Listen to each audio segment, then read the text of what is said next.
பேசுகிற பரிசுத்த ஆவியானவரே, உம்முடைய மெல்லிய சத்தத்தை கேட்பதற்காக நாங்கள் கடந்து வந்திருக்கிறோம். எங்களோடு பேசும் இயேசு கிறிஸ்துவின் வழியாய் வேண்டிக் கொள்ளுகிறோம் எங்கள் அன்பு நிறைந்த கடவுளே, ஆமென்.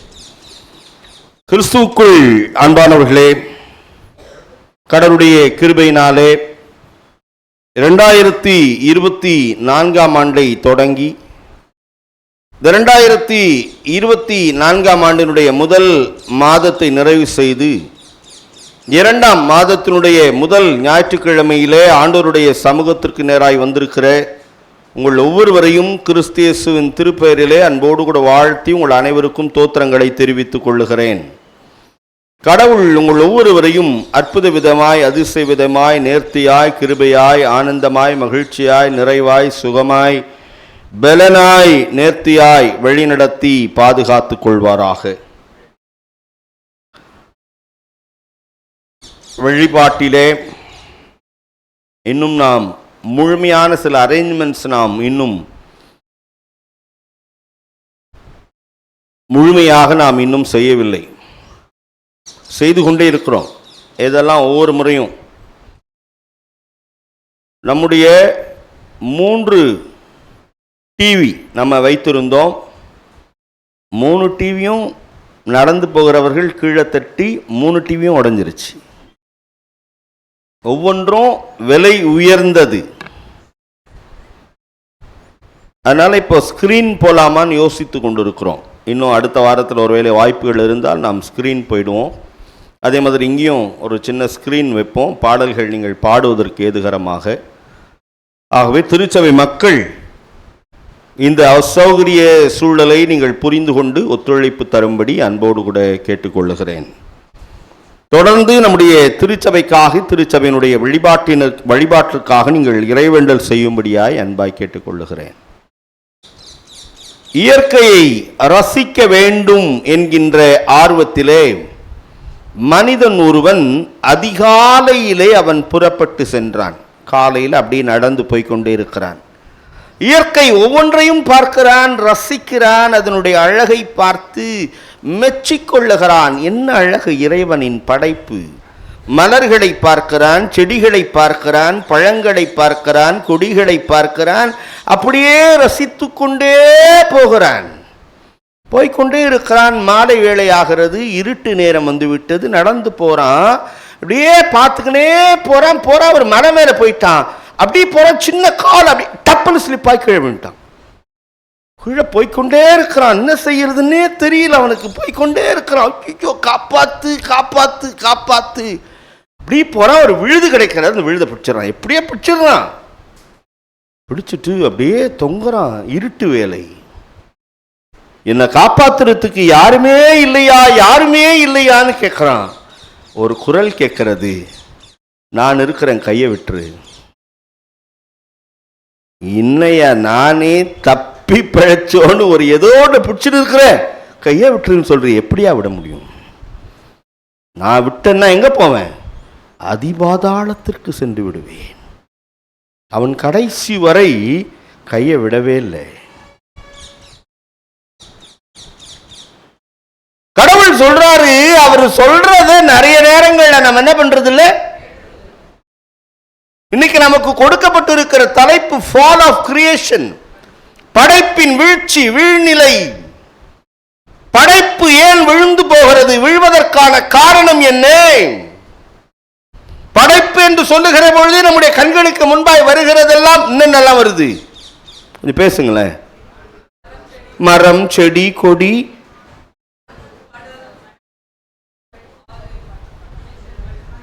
Very good. உங்க எல்லாருக்கும் நானே கை தட்டிட்டா? இவ்வளவு அற்புதமா நீங்க பதில் சொல்றீங்களே.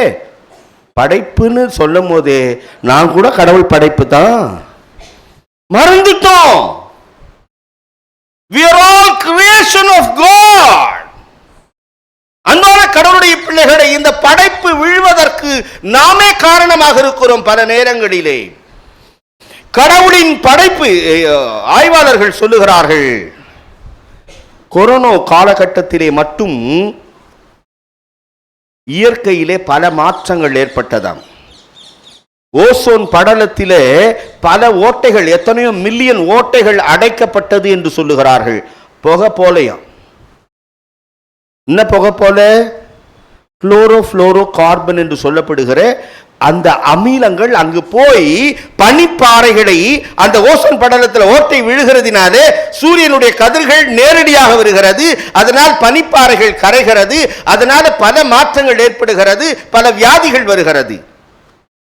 மனிதன் இந்த உலகத்திலே கடவுள் அழகாக படைத்த இயற்கையை, கடவுளால் படைக்கப்பட்ட அவருடைய இமேஜ் என்று சொல்லப்படுகிற நீங்களும் நானும் இன்றைக்கு அழித்துக் கொண்டிருக்கிறோம். உணவு சமைப்பது, முன்னெல்லாம் விறகு வெட்டி விறகு கொண்டு வந்து அடுப்பை பற்ற வைத்து வீட்டில் 12 பிள்ளைகள் 13 பிள்ளைகள் இருப்பாங்க, எல்லாருக்கும் ஒரே பெரிய பானையில் பொங்க வச்சு சோறை போட்டு எல்லாரும் ஒன்னா உட்கார்ந்து சாப்பிட்டு அப்படி இருந்த காலம் போய் கொஞ்ச நாள் பொறுத்து ஸ்டீல் பாத்திரம், அலுமினிய பாத்திரங்கள் வந்து, அதற்கு பிறகு குக்கர் வந்து, அதுக்கு பிறகு எலக்ட்ரிக் குக்கர் வந்து, இப்ப யார் வந்திருக்கிறதுன்னா ஜொமேட்டோ வந்திருக்கிறது. வீட்டில் சமைக்கிறது இல்லை. முன்னெல்லாம் எங்கன்னா டூர் போனோம்னா சாப்பாடு கொண்டு போவோம்ல. நான் ஏற்கனவே சொல்லியிருக்கேன், ஒரு முறை வண்டலூர் போயிருந்தேன். இந்த ஜொமேட்டோ காரனே சுத்தி நிறுறான் ஃபுல்லா. மனிதன் இயற்கையை நேசிக்க மறந்து போனான். இயற்கை ரசிப்பது இப்ப சொல்றது டைம் இல்லை. ஏன் டைம் இல்லை? ஏன் டைம் இல்லை? நம்ம குஞ்சு தலையை நிமிர்றது இல்லை, ஸ்மார்ட் போன்ல முழுக்கி இருக்கிறோம். நம்மளே சொல்லிக்கிறோம் டைம் இல்லை. வீழ்ச்சிக்கான காரணம் என்ன? அன்பான கடவுளுடைய பிள்ளைகளே, முதலாவதாக கடவுள் சொல்வதை கேளுங்கள். ஏன் வீழ்ச்சி அப்படின்னா இப்படி கூட சொல்லியிருக்கலாம், கடவுள் சொல்வதை கேட்கலன்னு ஒரு பாசிட்டிவா. கடவுள் சொல்வதை கேளுங்கள். You won't fall, நீங்கள் விழமாட்டீர்கள். அன்பான கடவுளுடைய பிள்ளைகளை, கடவுள் எல்லாவற்றையும் படைத்து நல்லது நல்லது என்று படைத்தார். கடவுள் மனிதனை படைத்த பொழுது தன்னுடைய சாயலாகவே படைத்தார். படைச்சிட்டு கடவுள் சில விஷயங்களை படைப்புகள் கிட்ட கூட சொல்லல, இயற்கை படைப்புகள் கிட்ட கூட சொல்லல. தன்னை போலவே இருக்கிற மனிதனிடத்துல நிறைய நேரங்கள் நம்ம சொல்லுவோம், என்ன போலவே இருக்கிறான், என்ன போலவே இருக்கிறா, நான் சொல்றதெல்லாம் அப்படியே செய்வா, டிரெஸ்ல இருந்து எல்லாமே என்ன போலவே. கடவுள் சொல்றாரு, என்ன போலவே நான் படைத்திருக்கிறேன், என் பிள்ளைகளிடத்தில் என்ன போலவே அவர்கள் இருப்பார்கள் என்று சொல்லி நான் எதிர்பார்க்கிறேன். எக்ஸ்பெக்டேஷன், அவங்க என்ன போலவே இருப்பாங்க. அன்பான கடவுளுடைய பிள்ளைகளை, வசனம் சொல்லுகிறது, ஆதியாகமத்தின் புத்தகம் 3ஆம் அதிகாரத்தினுடைய 1ஆம் வசனத்தை படியுங்கள்.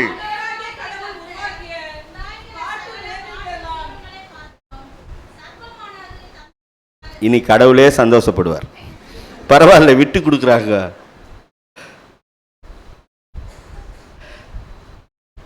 இங்கே இந்த 3ஆம் அதிகாரத்தினுடைய 1ஆம் வசனத்திலே அழகாய் சொல்லப்பட்டிருக்கிறது, கடவுள் படைத்ததிலேயே பாம்பானது மிகவும் தந்திரமுள்ளதாய் இருந்தது. இந்த தந்திரமுள்ள பாம்பை கடவுள் தான் படைச்சார் அப்படின்னு இந்த திருமறையில கொடுக்கப்பட்டு இருக்கிறது. 2ஆம் வசனம் சொல்லுகிறது,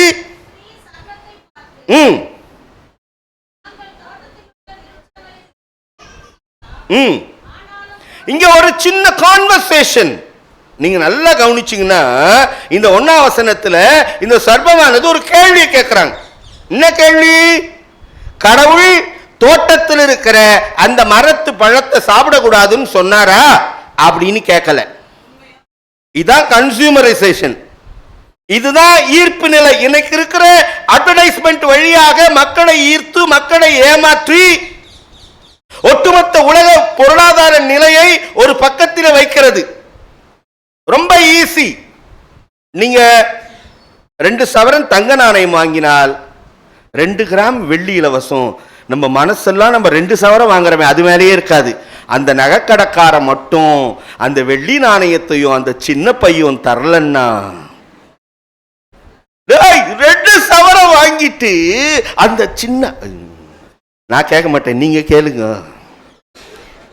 ஏன் இவங்க எப்படி ஏமாத்துற பாருங்க. கடவுள் தோட்டத்தில் இருக்கிற எல்லா மரங்களின் பழங்களை எப்படி எப்படி எப்படி பாருங்களேன், ஏமாற்று நிலை. இந்த உலகம் நம்மை மிக கவர்ச்சியாக பாவத்துக்குள்ளே விழச் செய்கிறது. கடவுள் நம்ம வாழணும்னு நினைக்கிறாரு, இந்த உலகமும் பிசாசும் நினைக்கிறது நீ விழுந்து போகணும். ஆனால் விழுந்து போகிறதின் பக்கத்திலே தான் மனுக்குளம் நின்று கொண்டிருக்கிறது. கேட்கிறான், படிங்களா 1 அதிகாரம் 1 வசனத்தை படிங்க.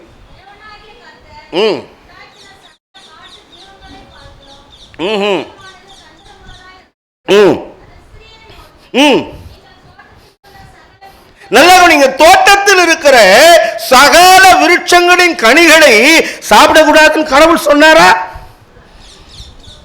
சொன்னாரா?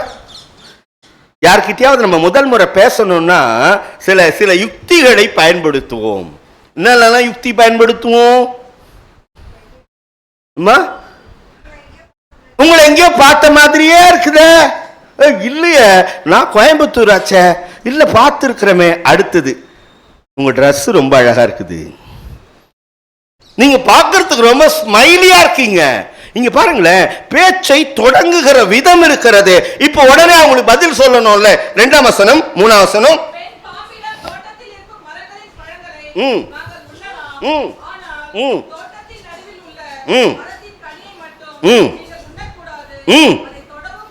இப்ப பாருங்க, எக்ஸ்ட்ரா ஒண்ணு. அவர் தோட்டத்தில் இருக்கிற எல்லா மரங்களின் கனிகளை நீங்கள் புசிக்க கூடாதுன்னு கடவுள் சொல்லி இருக்கிறாரா? இல்லையே, சாப்பிடலான்னு சொல்லி இருக்கிறாரு. ஆனா தோட்டத்தில் இருக்கிற ஒரு மரத்தினுடைய கனியை தான் புசிக்க கூடாதுன்னு சொன்னாரு. எதை எக்ஸ்ட்ரா சேர்த்துக்கினாங்க? தொடவும் கூடாது. அப்பாடா நம்மாலு அவன் முடிவு பண்றான்.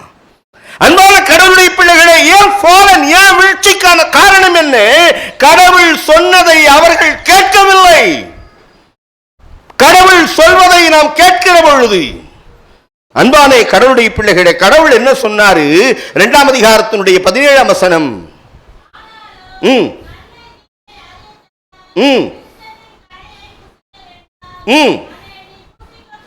புசிக்க வேண்டாம், அதை புசிக்கும் நாளில நீ சாகவே சாவாய்.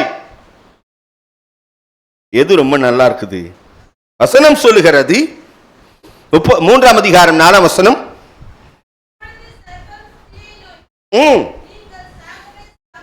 நீங்கள் சாகவே சாவதில்லை. எது ரொம்ப டேஸ்டி?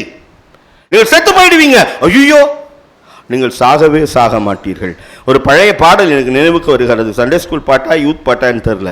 ஹலோ ஆண்டி, என்ன இந்த கனி என்ன பியூட்டி, பரபலன்னு காட்டினானே கனியை காட்டி, தப்பு தப்பு தொடக்கூடாது என்றாலே பாட்டி, தொட்டா ஏதோ தப்பு இல்லைன்னு வச்சானே வத்தி, லாங் லாங் கோ இந்த வின்டர் டைம், ஆதாமே வாலிந்த ஏதேன் தோட்டம். ஹலோ ஆண்டி, இந்த கனி என்ன பியூட்டி. அடடே, நீங்கள் இதை சாப்பிடும் நாளிலே சாகவே சாக மாட்டீர்கள். நீங்க யாரை போல மாற போறீங்க? கடவுளை போல மாற போறீங்க. இது எப்படி இருக்குது கேட்கறதுக்கு?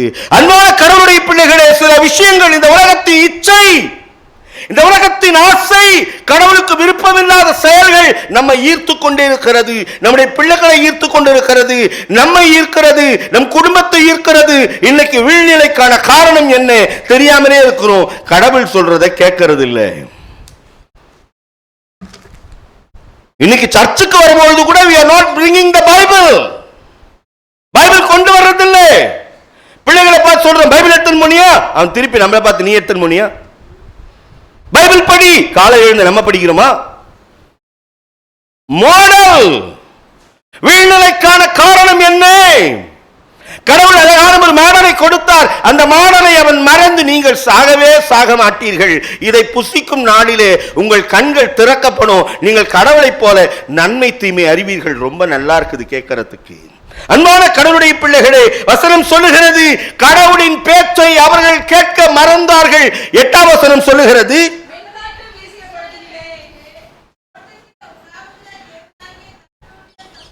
கடவுளுடைய சத்தத்தை கேட்கும் பொழுது ஒளிஞ்சிக்கலாமா? நிறைய நேரங்களில் சொல்லுவோம், கடவுளுடைய சத்தத்தை கேட்கறது சொல்றதுக்காக தான் ரொம்ப ஆவலா இருக்கேன். கடவுளுடைய சத்தத்தை கேட்ட பொழுது அவர்கள் ஒளிந்து கொண்டார்கள். அன்பானே கடவுளுடைய பிள்ளைகளே, ஏதேன் தோட்டத்திலே மகிழ்ச்சியாய் உலா வர வேண்டிய அவர்கள், அனைத்தையும் அவர்கள் கைக்குள்ளாக வைக்க வேண்டிய அவர்கள் இன்றைக்கு எங்க இருக்கிறாங்க? அன்பானே கடவுளுடைய பிள்ளைகளே, இன்றைக்கு நீங்களும் நானும் ஒளிந்து கொண்டிருப்பதற்கான காரணம் என்ன? அன்பானே கடவுளுடைய பிள்ளைகளை, அவர்கள் ஒளிந்து கொண்டார்கள் என்று வசனம் சொல்லுகிறது. எப்பதான் நம்ம ஒளிஞ்சுப்போம்? சின்ன வயசுல ஒளிராட்டம் விளையாடும் போது ஒளிஞ்சிருப்போம். இப்பெல்லாம் அது காணும். நிறைய நேரங்களை ஒளிந்து கொள்வோம். ஒன்று கடன் வாங்கிட்டா ஒளிஞ்சுப்போம். அப்புறம் நம்ம பிடிக்காதவங்க நம்ம வீட்டுக்கு வந்துட்டா ஒளிஞ்சுப்போம். இன்னைக்கு சர்ச்சில் கூட சில நேரங்களில் சில பேரை பார்த்து ஒளிஞ்சு போயிடும். இவங்களுக்கு தோத்திரம் சொல்ல மாட்டேன். இன்னைக்கு ஆண்டவர் கேட்கிறார், ஆதாமையும் ஏவாளையும் பார்த்து, நீ எங்கே இருக்கிறாய்? நீ எங்க இருக்கிறாய்? ஏன் உள்ளத்துல ஏதோ ஒன்று குறு குறு குருன்னு பண்ணுது. அவனுக்கு தெரியும் தப்பு பண்ணிட்டோன்னு சொல்லிட்டு. சில நேரங்கள்ல நம்ம மனசுக்குள்ள நம்ம தப்பு பண்ணிட்ட பிறகு உள்ளத்துக்குள்ள ஒரு குறு குறு குறு குருன்னு ஓட, மனசுல சமாதானம் இல்லாம ஏதோ ஒன்று தப்பு பண்ணிட்டோமே. படைப்பின் ஃபாலனுக்கான காரணம் என்ன? வீழ்ச்சிக்கான காரணம் என்ன? வீழ்நிலைக்கான காரணம் என்ன?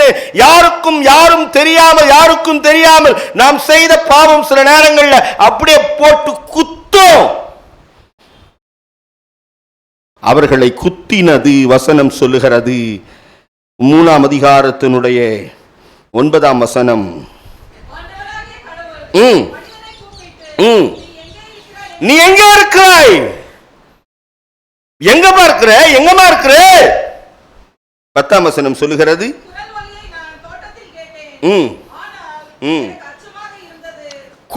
கடவுளுடைய குரலை கேட்ட உடனே எனக்கு என்ன வந்துருச்சு? என்ன வந்திருக்கணும்? கடவுள் குரலை கேட்ட சந்தோஷம் தானே வரணும். கடவுள் குரலை கேட்டு எனக்கு சந்தோஷம் வரணும்னா எனக்கும் கடவுளுக்கு ஏதோ பிரச்சனை இருக்குது. குழந்தையினுடைய அம்மாவனுடைய குரலை கேட்டா குழந்தை என்ன பண்ணும்?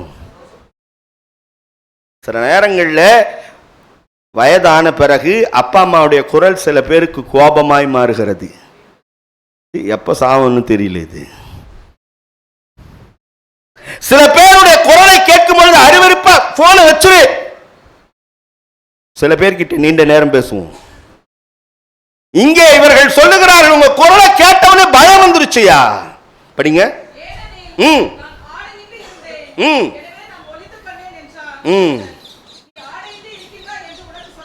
உனக்கு சொன்னது யாரு? நான் சொன்னதை கேட்கல. யார் சொன்னதை கேட்டுட்ட? எனக்கு நிறைய நேரங்களில் யார் சொல்றதை கேட்டுக்கொண்டிருக்கிறோம்? பிசாசு சொல்லுகிறதை கேட்டுக்கொண்டிருக்கிறோம். அன்பான கடவுளுடைய பிள்ளைகளே, இந்த கடவுள் பேச்ச கேளுங்க. மத்தேயு 7:7 சொல்லுகிறது, கேளுங்கள் தரப்படும், தட்டுங்கள் திறக்கப்படும். இயேசு கேளுங்கள் கிடைக்கும் என்றார். மறந்துட்டோம். கேட்டு பாருங்களேன். கடவுள் பேச்சை மட்டுமே கேட்டு பாருங்களேன். உங்கள் வாழ்க்கை ஆசீர்வாதமாக இருக்கும், செழிப்பா இருக்கும். இரண்டாவதாக, கடவுள் சொல்படி நம்புங்கள். கடவுள் என்ன சொல்றாரோ அதன்படி நாம் நம்ப அழைக்கப்பட்டிருக்கிறோம். கடவுள் சொல்றதை இன்னைக்கு நான் நம்புறது இல்லை. ரோமாபுரியில் இருக்கிற பட்டணத்தில் இருக்கிற மக்களுக்கு பவுலடிகளார் எழுதுகிறார். 3ஆம் அதிகாரம் 21ஆம் வசனத்திலே, கடவுள் தம்முடைய பிள்ளைகளாக்குவதற்காக விரும்பி திருச்சட்டத்தை கொடுத்தார். அந்த திருச்சட்டத்தின் வழியாக கடவுளுக்கும் பிள்ளைகளுக்கும் உறவு ஏற்படலையாம். ஏன் உறவு ஏற்படல? திருச்சட்டத்தை யாரும் நம்பல. பாவங்கள் பெருகியது, கடவுளுக்கு விரோதமான செயல்கள் பெருகியது, பெருகிக் கொண்டே போனது. திருச்சட்டத்திற்கு பதிலாக அவர்கள் பலிகளை செலுத்திட்டா எல்லாத்தையும் பண்ணிக்கலாம் நாம முடிவு பண்றான். வசனம் சொல்லுகிறது 23ஆம் வசனம், எல்லாரும் பாவம் செய்து ஏகமாய் கடவுளுடைய மகிமையற்றவர்களாகி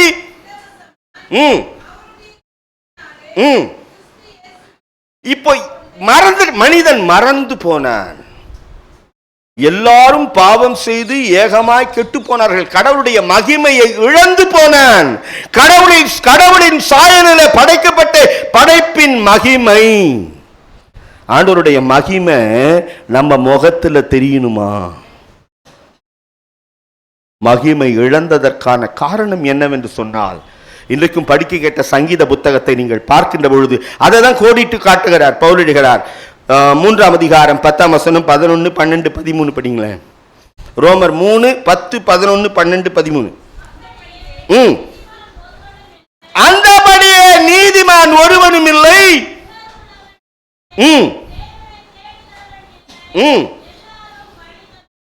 எல்லாரும் வழி தப்பி ஒருத்தர் கூட இல்லையா? நம்ம மனசாட்சிக்கு தெரியும் எப்பெல்லாம் கடவுளை விட்டு தூரமா போனோம்னு சொல்லிட்டு. வெளியில சொல்லல நான் அங்கி வேர் பண்ணி நிற்கன்னு சொல்லிட்டு, ஆனா மனசாட்சிக்கு தெரியும் எந்தெந்த நிமிடங்களில கடவுளை விட்டு நான் தூர போயிருக்கிறேன். எல்லாரும் பாவம் செய்து கடவுளை விட்டு வழிவிலகி போனார்கள். படிங்க. நன்மை செய்கிறவன் இல்லை, ஒருத்தரும் இல்லை. அவர்கள் தொண்டை திறக்கப்பட்ட பிரேதக்குழி போலவும் தங்களுடைய நாவுகளினாலே நாக்கினாலே பொய்யை பேசி அநியாயமாய் வஞ்சனை செய்கிறார்கள்.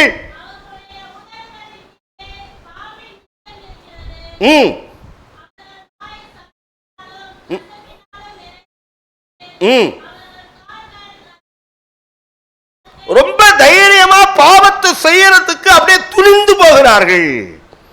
பேர் என்னது? கிறிஸ்தவர்கள். ஐயோ, எவ்வளவு பெரிய ஒரு வருத்தமான ஒரு செயல். அப்போ கடவுள் ஒரு முடிவெடுக்கிறார். இவர்களை கடவுளுக்கு நேராக இந்த படைப்பு விழுவதற்கான, வீழ்ச்சி அடைவதற்கான காரணம் என்ன? திருச்சட்டத்தை கொடுத்து பார்த்தார் கடவுள் மோசேயின் வழியாக. மனிதன் அதை மறந்து போனான். அன்பான கடவுளுடைய பிள்ளைகளே, நிறைய நேரங்களில் இந்த கடவுளுடைய வார்த்தை, கடவுள் சொல்வதை நாம் மறந்து போகிறோம். வீழ்ச்சி. வசனம் சொல்லுகிறது 3ஆம் அதிகாரத்தினுடைய 25ஆம் வசனம், ரத்தம் சிந்தி என்ன முடிவெடுக்கிறார் ஆண்டவர்? ஆட்டு ரத்தம், கோழி ரத்தம் விடுதலை இல்லை. ஆட்டு ரத்தம், கோழி ரத்தம் விடுதலை இல்லை. விடுதலை இல்லை. ரத்தமோ ரத்தம், இயேசுவின் ரத்தம். அதுல மட்டும்தான் வல்லமை உண்டு, அற்புத வல்லமை இயேசுவே. வல்லமை உண்டு, அற்புத வல்லமை ஆட்டுக்குட்டின். இது ஒன்றினால மட்டும்தான் மீட்படைய முடியும் என்பதை கடவுள் அறிந்து அது குமாரனாகிய இயேசு கிறிஸ்துவின் வழியாக வசனம் சொல்லுகிறது. ஒரு புதிய நம்பிக்கை அவர் அளித்தார். அன்பான கடவுளுடைய பிள்ளைகளை 26ஆம் வசனம் சொல்லுகிறது,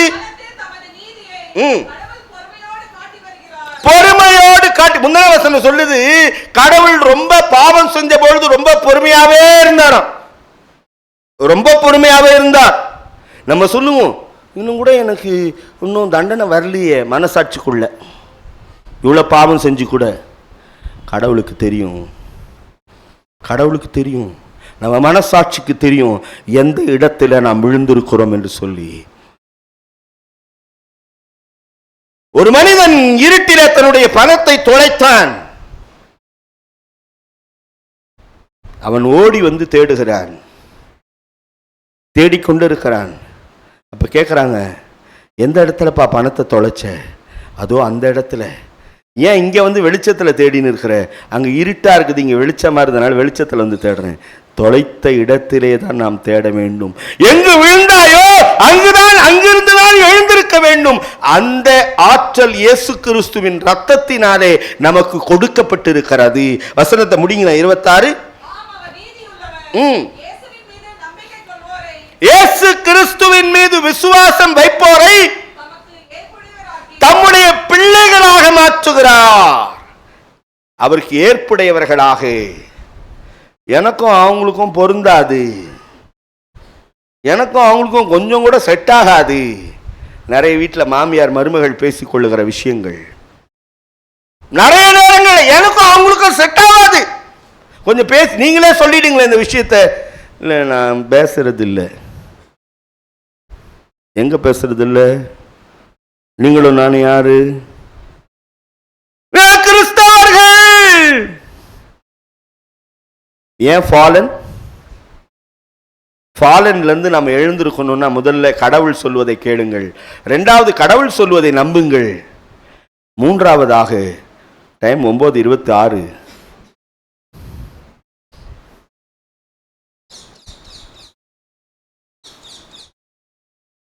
மூணாவது சொல்லிட்டு போயிடுறேன். மூன்றாவதாக கடவுள் சொல்படி எடுத்துக்காட்டாய் வாழுங்கள். இன்னைக்கு நான் இங்க பேசுறேன்னா அதன்படி நடந்து காட்டணும், இல்லைன்னா பேசக்கூடாது. ஆனாலும் பேசிக் கொண்டிருக்கிறோம். இயேசு கிறிஸ்துவனிடத்தில் இயேசு கிறிஸ்து அழகான ஒரு கதை சொல்றதுல இயேசு கிறிஸ்து மாதிரி அற்புதமா சொல்லவே முடியாது. ரொம்ப அழகா சொல்றார், உதாரணத்தோடு சொல்லுகிறார். ஒருத்தரை எத்தனை முறை மன்னிக்கலாம் அப்படின்னு கேள்வி. எத்தனை முறை மன்னிக்கலாம்? எத்தனை முறை வேணாலும் மன்னிக்கலாம். 70 முறை. நம்ம எப்பவுமே சொல்லுவோம், ஒரு வாசகம் சொல்லுவோமே, ஞாபகம் இருக்குதா உங்களுக்கு? அம்மா பரவாயில்ல சொல்லுங்க. சாதி சாதி இல்ல, சாரி. சாரியா? நம்ம ஒரு வார்த்தை சொல்லுவோம், இன்னொருத்தர் வேற யாருன்னா சொல்லுங்களேன்.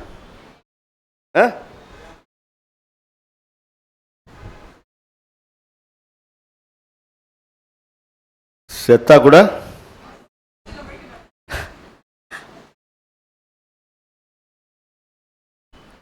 கர்த்தரின் பந்தியில் வா சகோதரா சகோதரி, கர்த்தரின் பந்தியில் வா ஐக்கிய விருந்தாமே. எப்படியா? ஐக்கிய பந்தியாமே, இருதயம் சுத்ததிடனாமே. இயேசு கிறிஸ்து அழகான ஒரு கதையை சொல்லுகிறார்.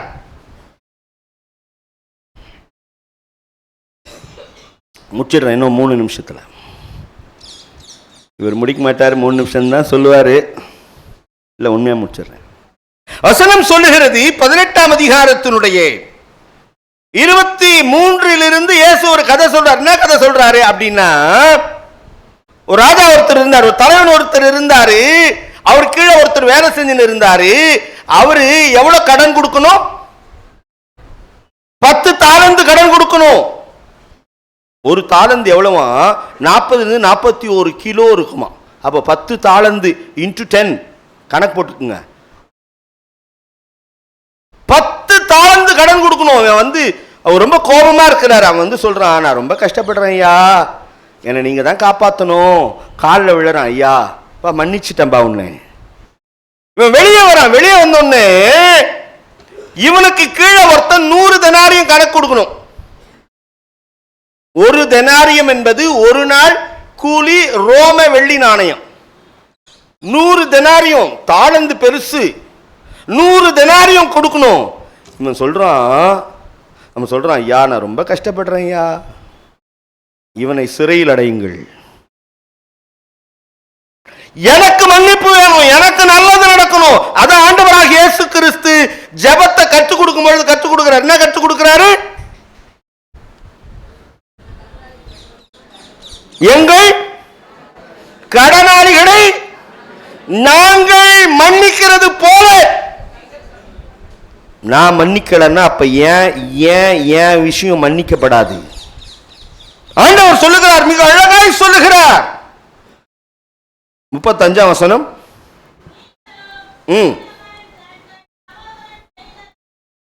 எப்படி போட்டுக்கலாமா? அவனவன் தன் தன் சகோதரன் சகோதரிகள். நம்மெல்லாம் யாரு? எப்படி? All Indians are brothers and sisters. நம்ம எல்லாரும் யாரு? சகோதர சகோதரிகள். நீங்கள் உங்கள் சகோதர சகோதரிகளை படிங்க. எப்படி மன்னிக்காவிட்டால்? மனமாறு. ஐயா நான் மனசார மன்னிச்சிட்டேன், அவங்க தான் மூஞ்சி திருப்பின்னு போறாங்க. ஐயா அப்படிலாம் சொல்லவே கூடாது. போய் நின்று எல்லாம் முடியாது, நீங்கள் பேசி தான் ஆகணும். நான்லாம் அப்படி பண்ணியிருக்கேன். கவலைப்படாதீங்க. பார்க்குறவங்க சொல்லுவாங்க தோத்துட்டாங்க, வெக்கமே இல்லை பாரு எப்படி அப்படின்லாம். அதை பற்றி கவலைப்பட, கடவுள் முன்னாடி தானே. வசனம் சொல்லுகிறது நீங்கள் அப்படிங்கம்மா அந்த வசனத்தை.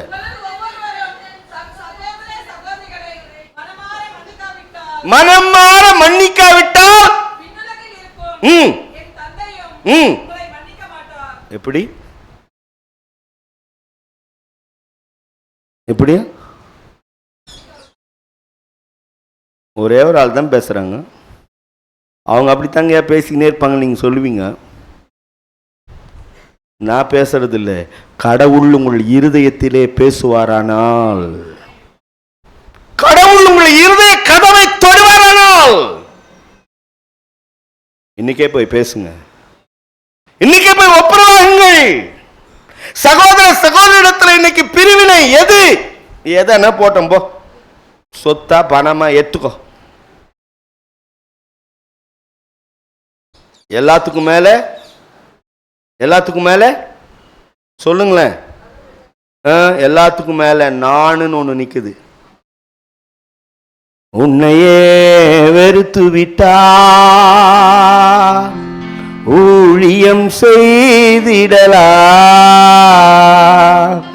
சுயத்தை சாகடித்தா சுகமாய் வாழ்ந்திடலாம். சுகம் வேணுமா? சுகம், மகிழ்ச்சி, ஆனந்தம், செழிப்பு. கடவுள் சொல்வதை கேளுங்கள், விழமாட்டீங்க. கடவுள் சொல்லுவதை நம்புங்க, விழமாட்டீங்க. மூணாவது என்ன சொன்ன? கடவுள் சொல்படி எடுத்துக்காட்டாய் வாழுங்கள். கண்களை மூடி ஆண்டவரை நோக்கி பார்ப்போம். எங்களோடு பேசுகிற எங்கள் அன்பு நிறைந்த நல்ல ஆண்டவரே,